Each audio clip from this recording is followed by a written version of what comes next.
How would private defense agencies be funded in a free market society? What's in the news with stories on Police State USA, ICE detentions, and asset forfeiture, and a herding cat segment on two very cool events coming up very soon. Welcome to The Lava Flow, channeling the flow of information to the libertarian, anarcho-capitalist, voluntarist, and agorist community. Find us at thelavaflow.com. Here's your host, Roger Paxton.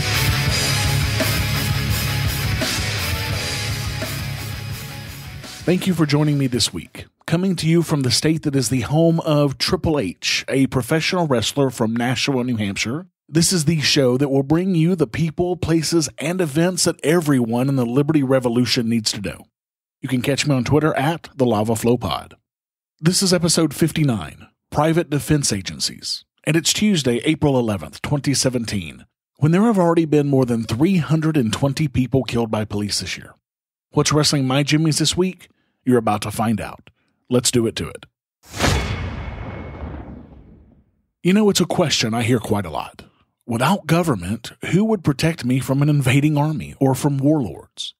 This is actually a really good question, because even if we did live in a free market society, who's to say the rest of the world would do the same? Frankly, I'm of the mindset that most countries would never consider attacking a truly free market society because the financial benefits of trading between each other would make it a foolish act. Generally, when bread and money crosses borders, soldiers rarely ever do. However, as we know, government doesn't always act rationally. There would need to be a defense against that. Now, I've talked about Bob Murphy's pamphlet Chaos Theory several times on the show in the past because it has some excellent answers to this and many other questions. I definitely suggest you check it out. There's a link in the show notes to this episode at thelavaflow.com/59. Defense from foreign aggression is considered a classic public good, and as such, it seems to be the perfect candidate for government provision. Without the ability to extort revenues from all citizens, how could private firms raise the funds required by modern militaries? After all, any individual citizen could refuse to buy the product, yet still enjoy the security made possible by his neighbors' contributions to the cause.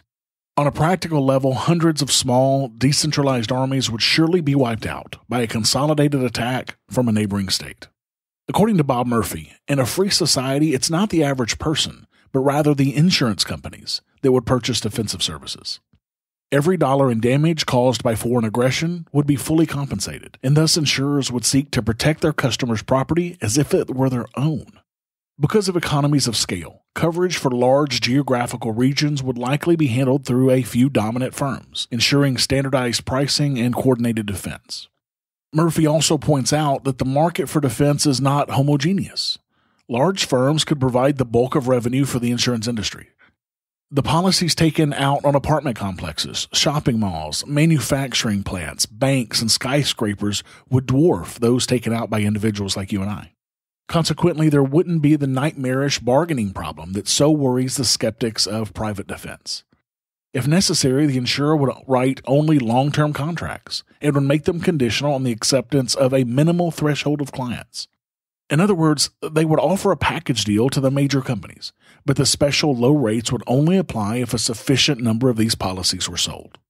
Furthermore, certain types of property, airports, bridges, highways, power plants, and of course military equipment would be far likelier targets of foreign attack than your house. And their owners would thus constitute an even smaller group to benefit disproportionately from defense expenditures. This heterogeneity would weaken further the spillover character of defensive services, making an efficient arrangement all the easier to achieve. The highest contributors might even advertise this fact, much as large corporations today make ostentatious donations to charity in order to curry goodwill. Also, wars can remain in a stalemate for many years. During such protracted struggles, insurance companies would certainly be able to deploy their military forces so as to limit gratuitous protection for non-clients. As we've said, defense is often viewed as a public good or a product that can only be provided by government. And this is said primarily due to the free rider problem that we alluded to, in which people refuse to pay for defense, but instead rely on their neighbors to pay for defending the community. This, it's claimed, makes it inevitable that it be financed by taxes if a fair allocation of costs is to be achieved. Now, according to many anarcho-capitalist theorists, there are many ways that this problem can be overcome or made irrelevant. Rothbard's solution was to simply say, who cares about it when it comes to the issue of free riders? Rothbard points out that free riders are commonplace in many other aspects of our economy already. He said, quote, "Are we to be critical because more than one person benefits from someone's actions? In short, am I to be taxed for enjoying the view of my neighbor's well-kept garden?" He also says that we're all free riders on the past, as we would all be living in a primitive society if it weren't for the efforts of our ancestors. And we're also free riders of the present, because we benefit from the continuing investment of our fellow men and from their specialized skills on the market. Joseph R. Stromberg notes that the American Revolution occurred despite the fact that some individuals might have been free riders who benefited from it without funding it. He says that successful defense of freedom often relies not on precise allocations of cost, but on, quote, nationalism, religion, the desire for freedom, hatred of the enemy, social pressure to do the right thing, and so on. Some of which might represent enlightened self-interest. Go figure. Many believe that big businesses will tend to pay the bulk of the defense costs since they stand to lose the most in the event of an attack. And that makes sense. Those businesses would then pass on the costs, of course, to their customers, just like any other cost that they incur. And so the cost of defense would be spread out among the whole population. A landowner seeking to establish a community may sell or lease the land with provisions written into the deed or lease agreement, requiring the new owner or tenant to pay for defense on a permanent basis. The same technique has already been in some neighborhoods to ensure that residents pay for private streets shared in common by all of the neighbors. As is true for homeowners today, everyone would be responsible for buying or otherwise being covered by aggression insurance in order to protect themselves against catastrophic loss from foreign attack. In the event of an invasion, a claim would be filed and the insurance would hire a private defense company to collect from the aggressor. Is there any historical frame of reference for all of these ideas of a private defense agency? Believe it or not, there is. Ancient city-states in Greece and Rome depended on liturgy, contributions made by rich citizens for specific purposes, for defense. A liturgy might be used, for instance, to fund the manning of a worship. Although a certain amount was assessed by magistrates, some citizens paid more than required in order to obtain popularity, influence, and sympathy among jurors in the event they were ever taken to court. During the Second Punic War, Quintus Maximus Fabius Verrucus used his personal resources to pay for the release of some Roman prisoners. When the son of Scipio Africanus, who at the time was acting as de facto commander-in-chief, was captured during the war against Antiochus III in 190 BC, he came up with the ransom money himself. As Rome grew wealthier, greater use was made of private money and or private armed forces, consisting of relatives and clients to accomplish public objectives. Between 73 and 71 BC, Marcus Licinius Crassus and Gnaeus Pompeius Magnus used their own resources to suppress the armies of Spartacus in the Third Servile War. Also, according to the research of Terry Anderson and P.J. Hill, the Old West in the United States, in a period of between 1830 to 1900, was very similar to a free market society in that, quote, private agencies provided the necessary basis for an orderly society in which property was protected and conflicts were resolved. And that the common popular perception that the Old West was chaotic, with little respect for property rights, is absolutely incorrect. Since squatters had no claim to Western lands under federal law, extra-legal organizations formed to fill the void. They explain, quote, the land clubs and claim associations each adopted their own written contracts, setting out the law that provided the means for defining and protecting property rights in the land.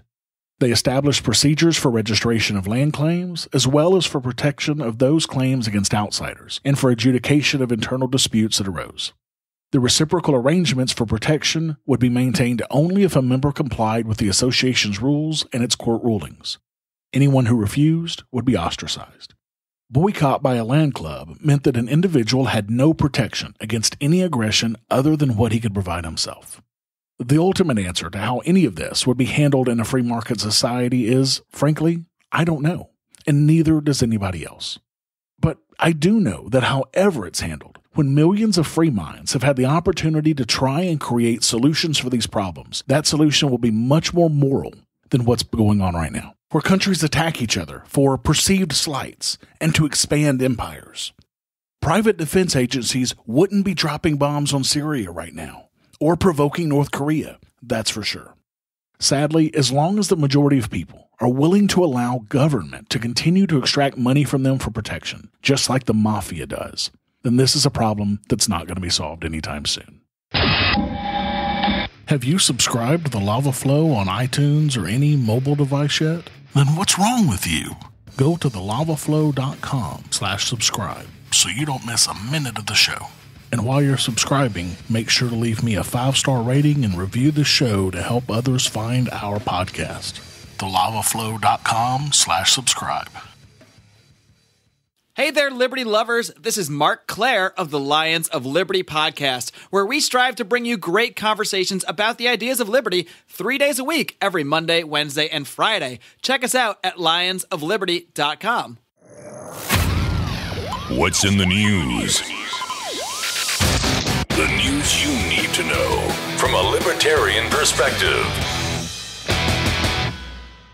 In legalized theft news, the Drug Enforcement Agency has seized, or rather has stolen, over $4.15 billion in over 100,000 cash seizures since 2007. 81% of these seizures, a total of $3.2 billion, were forfeited administratively, meaning without charging someone with a crime or any judicial oversight. As the Office of the Inspector General report notes, quote, asset seizure and forfeiture also present unique potential risks to civil liberties. Really? Civil forfeiture allows law enforcement agencies to seize property and cash without any criminal charges. Administrative forfeitures happen automatically when a property owner fails to challenge a seizure in court for any reason, including the inability to afford an attorney or a missed deadline to file a claim. The property is then forfeited through a simple paperwork shuffle, with the seizing agency acting as investigator, prosecutor, and judge. As a form of civil forfeiture, administrative forfeiture presumes the property is guilty and places the burden of proving it's innocent on the owner. And because this is not a criminal procedure, property owners are not entitled to an attorney. This makes the process very prone to abuse.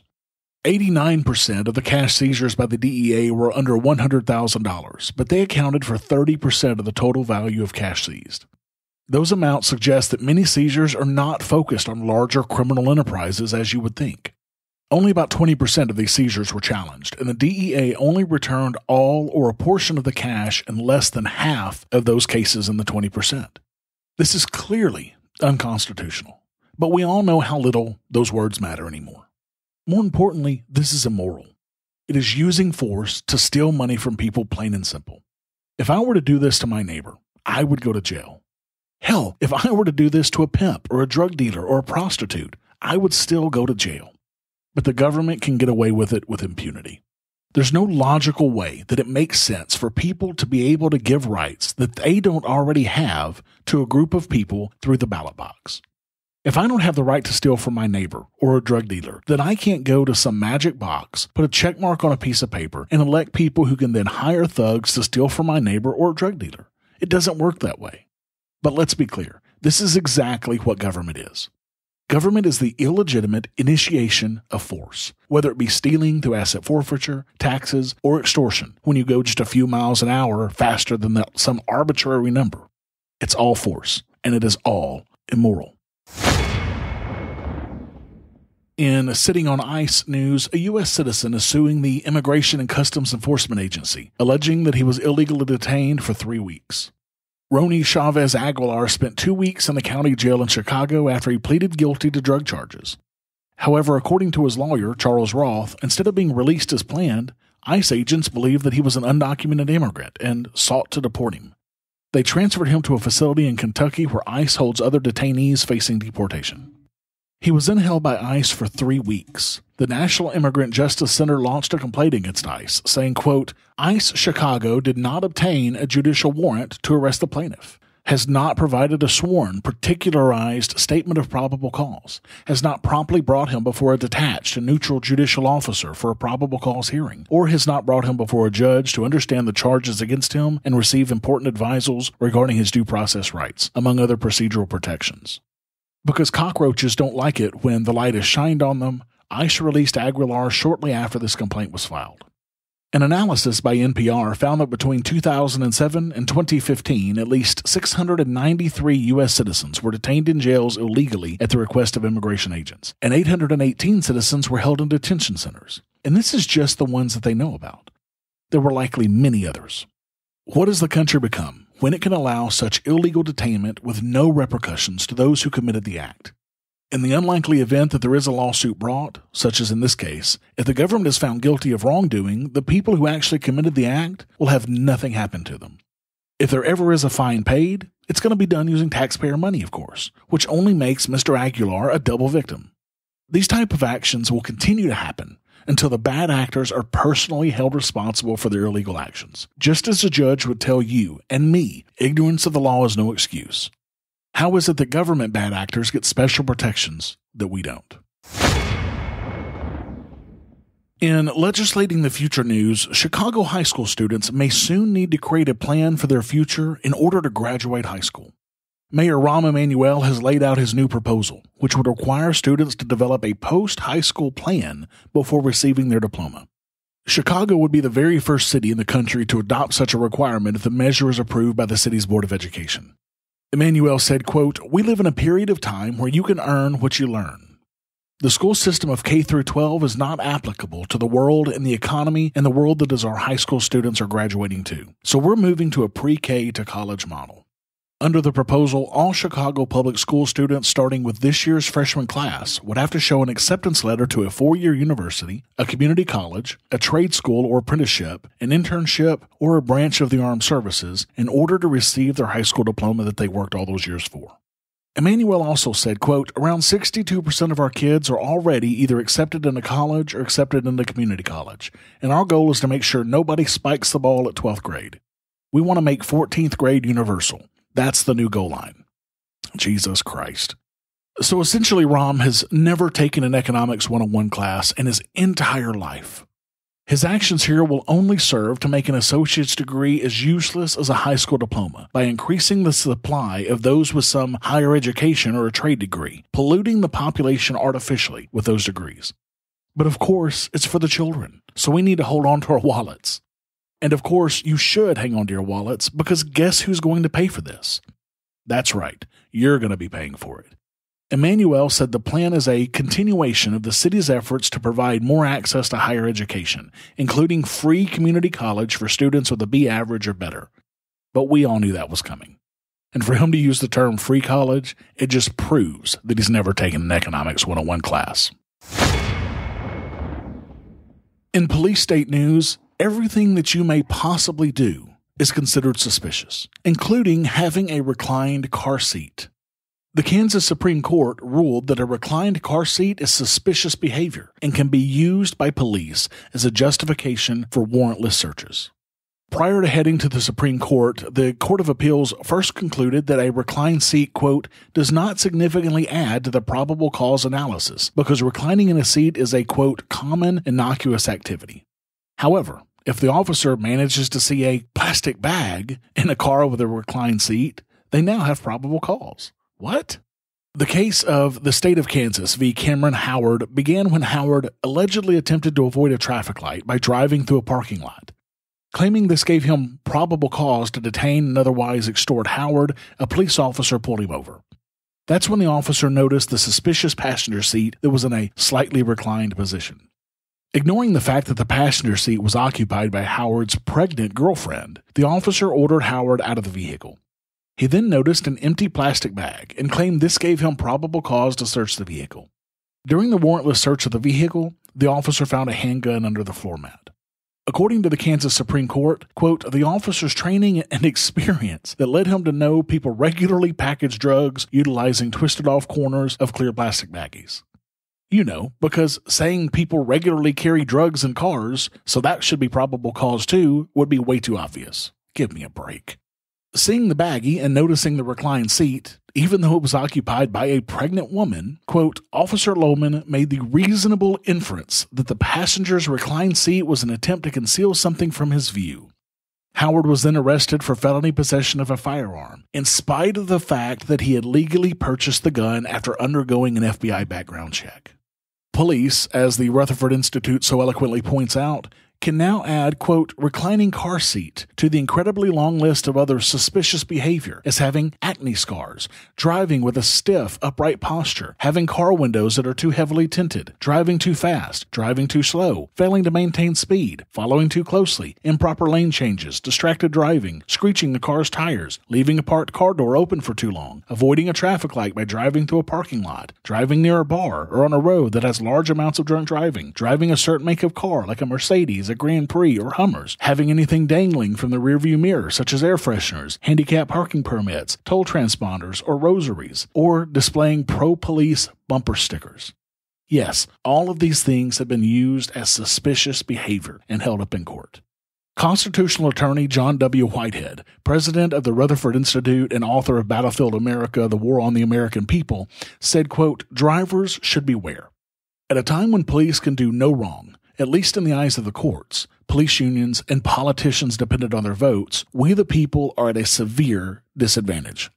As Supreme Court Justice William O. Douglas warned almost 50 years ago, quote, if the individual is no longer to be sovereign, if the police can pick him up whenever they do not like the cut of his jib, if they can seize and search him in their discretion, we enter a new regime.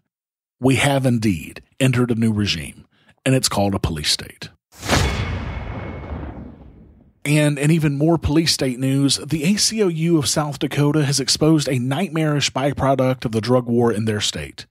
To find out if a person has traces of an arbitrary substance deemed illegal by the state, cops are torturing adults and children alike. Dirk Sparks recalls the horrid night that had happened to him. Sparks said, quote, it was degrading. I was angry. I felt like my civil rights were being violated. And oh, were they ever. The nightmare began when police responded to an incident in which Sparks had done absolutely nothing wrong at his home. However, one officer said he saw Sparks being, quote, fidgety. So police claimed the right to test his urine. I guess we need to add fidgety to probable cause now as well. Spark refused to pee in a cup for cops, so they arrested him and they took him to the hospital. Once in the hospital room, 4 police officers held Sparks down while they placed a hood over his head. He was then chained to a bed with his pants around his ankles while a nurse at Avery St. Mary's Hospital in Pierre forcefully inserted a pencil-sized tube into Sparks' urethra to extract his urine involuntarily. Without a warrant, folks. Sparks told the Argus leader that the pain lasted for weeks, and every time he tried to go to the bathroom, he was reminded of that torturous event. The kidnapping and forced catheterization were so traumatic for Sparks that he moved away because he now fears the Pierre police. And who can blame him? But it's not just adults that these sadistic cops torture either. It's their children. Kristen Hunter's boyfriend was on probation when he failed a routine urinalysis. So multiple cops showed up at her house, along with a Department of Social Services employee, and demanded that her and her kids produce urine to see if they too had drugs in their system. Hunter's children were 3 and 5 years old at the time. 3 and 5 years old.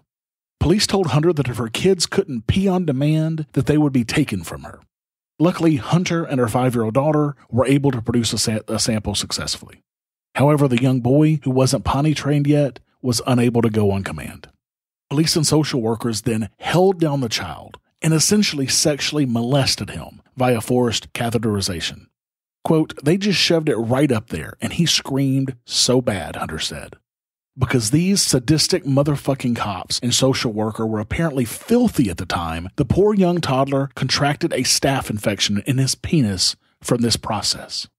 His mother said, quote, he's still dealing with a staph infection, and we're still having to give him medication. Heather Smith, executive director of the ACLU of South Dakota, said, quite frankly, it's cruel and barbaric to forcefully catheterize anyone, let alone a 3-year-old child, and this process raises serious constitutional concerns. You think? A 3-year-old child. And I think you know what I'm going to say here. What the actual fuck? If I did this to a child without a medical reason for it, I would be arrested for molestation, and I should be. Yet police can act with impunity on a vague suspicion that someone else did something wrong and do this to a child. Fuck these guys in the neck. Welcome to the land of the free. Or should I say, the land of the forced pee. In some house cleaning news, yes, I know. It seems I've missed a big news topic this week since I didn't mention Syria except in the Rustling My Jimmies. I have a lava spurt planned for the next day or two that's going to tackle this topic, so don't worry. Be on the lookout for that one. And finally, congratulations to Brad for winning the survey contest in March. Brad blogs over at logical-liberty.com, so go check his stuff out. It's pretty good. For taking 5 minutes out of his time to go fill my survey out, he wins an exclusive contest winner's The Lava Flow t-shirt, the Lava Flow tote bag, and a copy of one of my favorite libertarian books signed by the author. Thanks to the well over 100 of you who took the time to fill out this survey for me, and be on the lookout for a new contest coming up in the next couple of months. Thanks so much, guys. Exercise your free market muscles by going to thelavaflow.com/support and giving a per episode donation of as little as $1 an episode, or use Bitcoin. Get exclusive content, rewards, and help the Lava Flow become fiscally neutral while providing you more content. thelavaflow.com/support. Fuck. The Johnny Rocket Launchpad is Liberty. Each week we strive to bring you the best guests in talk radio. The Johnny Rocket Launchpad delivers weekly interviews of noteworthy politicians, experts, and activists. The Johnny Rocket Launchpad is bringing the party to the Libertarian Party and launching ideas in your direction. Check us out at johnnyrocketlaunchpad.com. You can hear me, Kurt Nelson, and the beautiful Heather Nixon talk about the ideas of liberty. Rock and roll.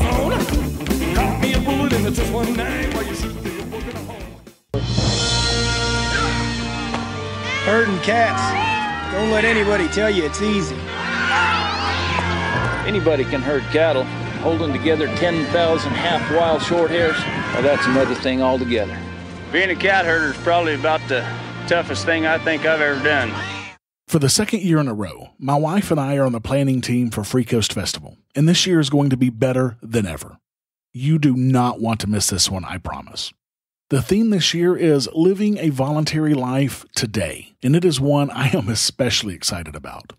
So festivities begin with a Friday, September the 8th, evening social gathering at the Praxium in Portsmouth, where food will be provided. This will be where registration occurs, and it will give you an opportunity to network and meet all of the attendees and speakers.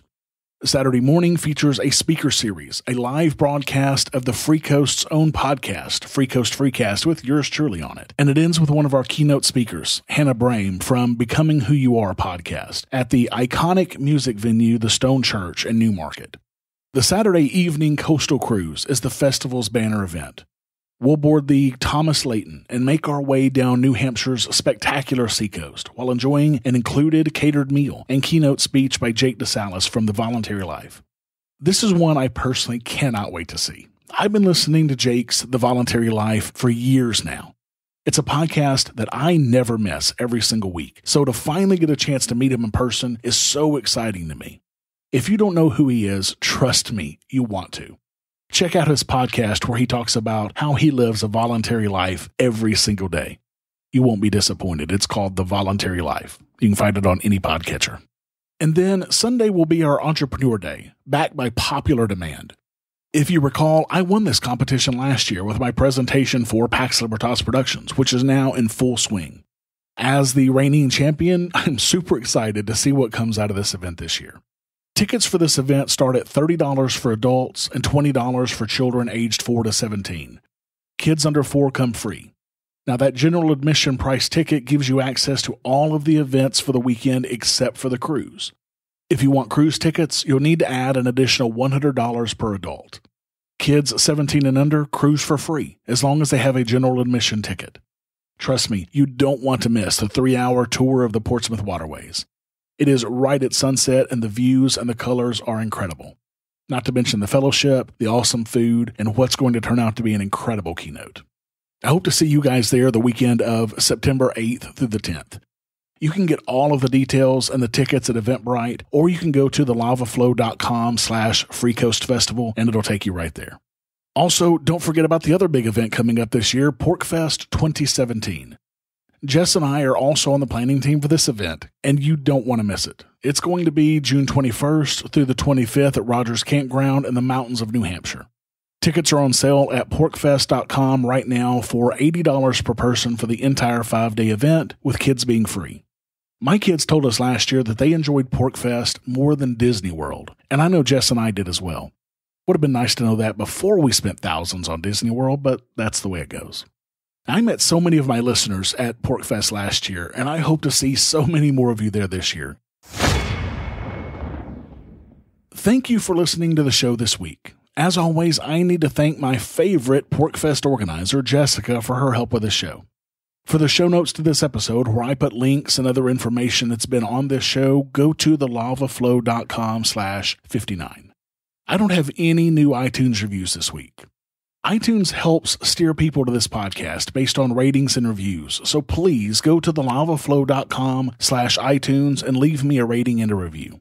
Thank you to everybody who's left me a rating already. You guys rock. Can you help me out and go leave a review for me if you haven't already? Again, go to thelavaflow.com/iTunes. I have a new Bitcoin donor this week for the show.